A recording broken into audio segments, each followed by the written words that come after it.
Good evening. Welcome back to another installment of Dwayne Allen Guitar Concepts. And I'm here to continue my last lesson, which was learning how to play the song Stella by Starlight. I put out part one actually yesterday, and I wanted to do part two while it was still fresh in my mind, and so that those of you practicing won't have to wait too long for the next lesson. So if you guys checked out part one, the name of the video is just learning how to practice Stella by Starlight. I think I'm going to do that with some different tunes now and then. I think it's kind of a cool idea where we just break apart one song and get into the details of it. So the last lesson we talked about the first steps you might want to take when you're approaching that tune. And I went over like how to play the melody in different positions and make sure you learn the chord progression and that kind of thing. And we talked about how to improvise over the tune using what I call tonal centers, which is like you break apart pieces of the song. This piece is in D minor, this piece is in C Dorian, this piece is in B flat, and so forth. And instead of dealing with each chord individually, you deal with parts of the song. If you haven't seen my part one of that video, I highly recommend checking that out. And I would spend time really getting the song down, doing the tonal centers like I talked about in that last video. If you haven't done that, I would do that first, because the way I approach tunes is kind of like from a macro to a micro type of deal, you know. Doing the tonal centers is more of a big picture kind of a approach, and what we're going to do today is a lot more magnified, right? So the way a lot of great, jazz musicians play over tunes is they deal with each individual chord, and they really focus on chord tones, okay? Now, that's not to say that that's the only thing they do, because they're also thinking about all kinds of other things like playing melodically, playing with motivic development, and playing rhythmically. There's all kinds of things to deal with, but we're just talking about certain aspects of learning the tune, right? So like I said, if you haven't gotten the tune down playing in tonal centers, I would do that first, okay? Once you get the song down playing it like that and you feel comfortable, now we're ready to get to this next level. So I'll have the PDF file attached to this video like I do for the last one, for the lead sheet for Stella by Starlight. We're doing it in the key of B flat. So if you look at the tune and you know the tune, you know that the chord changes are E half diminished, A7, C minor 7, F7, and so on, right? So what we want to learn how to do now is just really master playing over each individual chord, okay? Now, just to reiterate some of the things that you should know before you attempt this is you should really have a good vocabulary of different scale forms and arpeggio forms, that kind of a thing, right? So, for instance, the first chord is E minor 7 flat 5, otherwise known as E half diminished.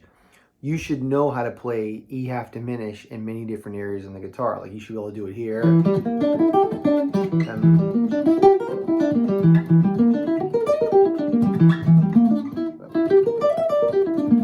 That kind of a thing, right? Be able to play it in different positions on the guitar. If you aren't able to do that, you might want to work on learning all of the different arpeggio forms.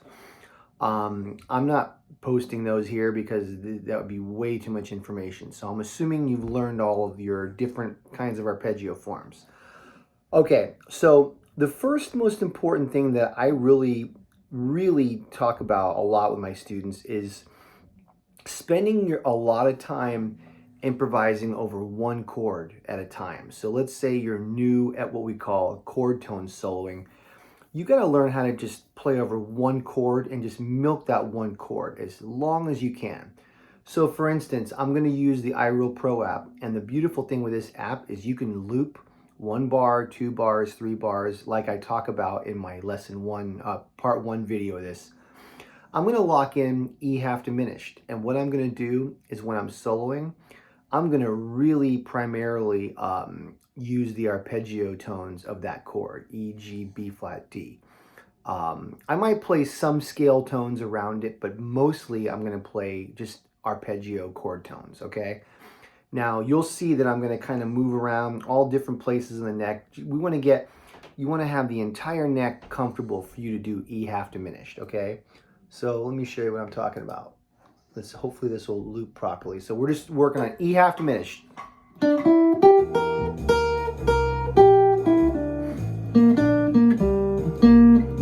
Oh, it didn't do it. Okay, it went to the other chords, but oh well. I think you have to do maybe more than 2 measures to do it. Let me try that again. Yeah, I think you got to do more than 2 measures to loop. Anyway, you get the idea. You can use a looper where you lock in one chord and you just solo over that one chord for as long as you need to. And then you lock in the second chord, right? Now, granted, to do the whole song like this, it might take you a while. So it's up to you. If you feel like you know the chords well, then you don't need to do one chord for a long, long time, okay?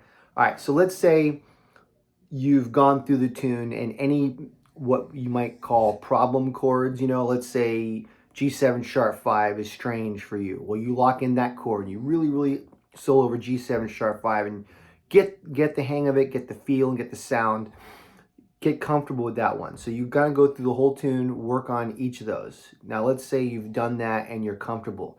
Now we're going to do what I call augmentation. And I've talked about this in some of my other videos. Augmentation is where you stretch each chord for a long time. So you have 1 bar of E, 1 bar of A, 1 bar of C, 1 bar of F, and so on. What I do is, and I'm only going to do like the first 4 bars of the tune just to give you an idea. I'm going to do each bar times 4. So 4 bars of E half diminished, 4 bars of A7 altered, 4 bars of C minor 7, 4 bars of F7. And you can do the whole song like that, which would take you forever, or you could just do 2 or 3 lines at a time and just work on that piece of a song. So I already looped the 4 bars a piece for the first measure, first line, and I'm gonna show you. I'll show you how I'm doing that. So I'm playing chord tones. There's the E, right?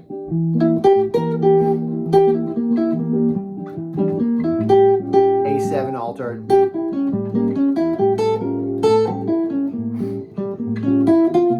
C minor.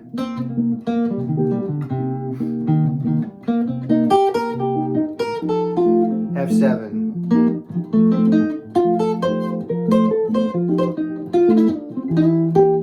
E half diminished.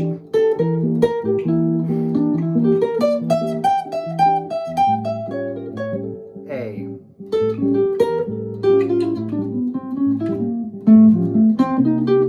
C minor 7.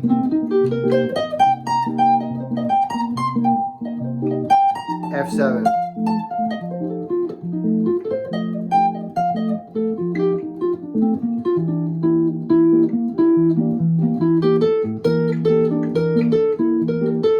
A.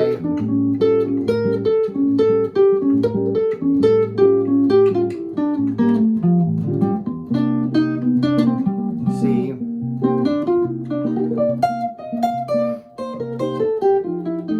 F7. See how I'm doing that? I'm playing each chord for 4 bars and I'm really, let me erase that. I'm really taking my time. So I did 1 line, maybe you do 2 lines worth, maybe then you do 3 or 4. You could do the whole tune if you want. You can program, you could program that into iReal Pro too. I think you can make each measure repeat 4 times. I'm not sure how to do it because I'm not a good techie guy, but I have students like in high school that figure it out in like 5 minutes or whatever, which is what half of you will probably do. So you can do that. I call that augmentation. It's a great way to practice. Okay, then you do it again, and you do 2 bars per chord. Once again, I'm only going to do the first line, okay? And this time I'll do a swing feel. That last one was more of a straight 8th bossa. So here we go. A7, C minor 7, 2 bars apiece. I'm going to do longer. F minor 7, 2 bars. I just changed my mind. B flat 7, E flat major 7, A flat dominant, E half diminished, 2 bars, A, C, F7, F minor, B flat, E flat major, A flat, E half diminished,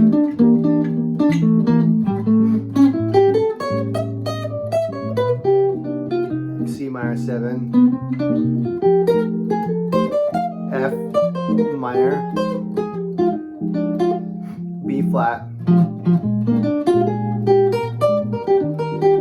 E flat major, A flat 7, A7, C minor 7, F7, F minor, B flat 7, E flat major, A flat. Got the idea? And you just loop and you do it over and over. And the whole point of this, if you've watched my augmentation videos before, is you can really milk each chord change. You know, notice I'm playing all different positions all over the place. That's what you want to do. You should be able to play E, any position, A, any position, you know, C, whatever you want to do, okay? So then you go through the whole song, 2 bars per chord. When you have certain measures, like measure 12, I believe it has B flat minor 7, E flat 7 in one measure. So instead of doing that, then maybe you do a bar of B flat minor 7, a bar of E flat, that kind of a thing. You figure it out. But because it's 2 beats a piece as written, so then you do a bar a piece, you're kind of doubling it, right? So once you do 2 bars a piece, then you can do it in real time. But when you do it in real time, you should do it really slow. Like I have it here at 100. I'm gonna do it at like 80, which is slow. But you take it slow in real time, okay? And I'm still primarily running arpeggios for this, okay?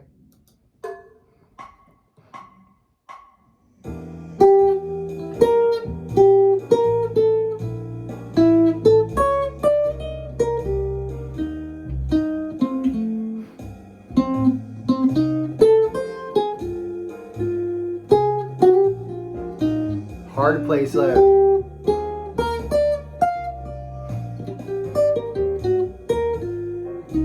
B flat, E half diminished, A,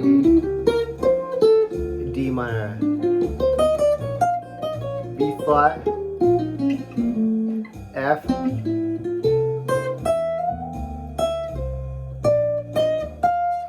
A half diminished, D7 altered, G7 sharp 5,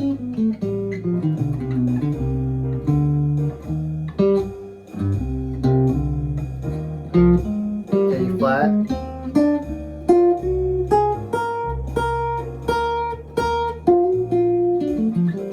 see how I'm doing that? Nice and slow. Slow tempos like that are good because they're hard, because people want to rush and overplay. You just got to really boom, boom. Now, as I always say, anytime you're doing an exercise, make it musical, make it swing, make it beautiful as much as you can.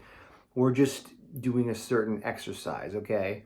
Once you get the arpeggios down of each one of these, you can start playing around the scales around each one. You can add the scales in there, you know. So you need to know what scale goes with a minor 7 flat 5, which would be a Locrian, or a Locrian sharp 2.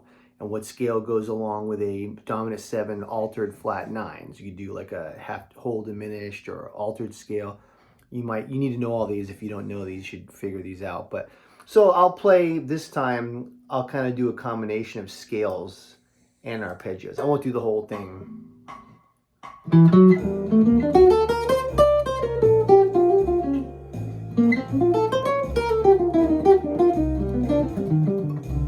F7, F minor, B flat dominant, E flat, B flat major, E, A,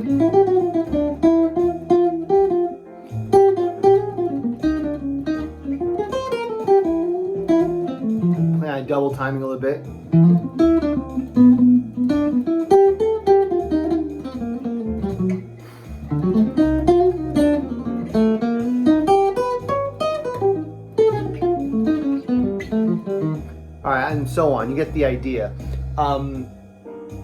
You'll see I'm kind of playing everything. I'm playing scales, arpeggios, using chromaticism too. That's one thing you want to spend time on, is incorporating the scales and the chromaticism. The whole point is get good at the arpeggio tones first, and then start incorporating the scales and you know, any kinds of altered tones you want. But it's just zooming in. And then we haven't even talked about melodic development and all that kind of stuff. I need to do a whole other video on that. But those are all things you can do. And we haven't talked about chord melodies. We haven't talked about chord soloing. There's a million things we could talk about, but this is really good for now. One thing that you should do that I recommend, if you want to get really good at playing horizontal, you really need to master the guitar position by position. So what I tell my students to do also is I'll say, okay, do the entire song in the second/third position, and do not leave that position. Stay there for every single chord. What you'll find is certain chords don't fit well there, and you don't sound as good on those. Work on those extra. Do the whole thing here, do the whole thing here, do the whole thing here. And what you'll find is then when you start moving around horizontally, it's easy because you get the whole neck at your disposal. So like if I limit myself to the second position, I go.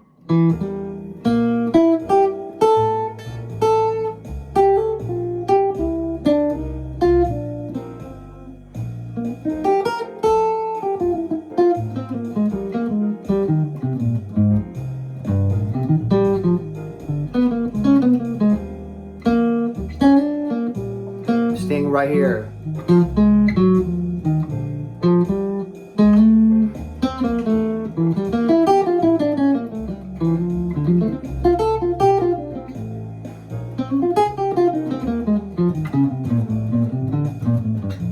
See, I'm all right there, right? What that also does is it stops you from only playing on the high 2 strings. You're forced to use all the 6 strings. Master that third position. Master the 5th, master the 7th, master the 10th. Sounds like a lot of work to me. It might take like months to get through all this. Yeah, it does. It takes a long time. But what I tell my students is when you're doing this with one tune, you're learning all of them. Okay? So those are some things you can do for step 2. The first step might take you a month. This step might take you 2 months, but that's okay. You know, a lot of assignments I give my students takes them a couple months. We'll just, every week I check up on them. How's it coming along? We'll try this, try that. So I hope that gives you some great practice ideas for learning Stella by Starlight. It is by no means exhaustive. There's many more things we can cover, but that's a good place to leave off. If you have any questions, let me know. I'm appreciating all your comments. I'm pretty bad at getting back quickly. I apologize for that. I'll try to get better about that. But like I said, if you like the video, hit like, hit subscribe, and I'll see you around next time. Have a good night.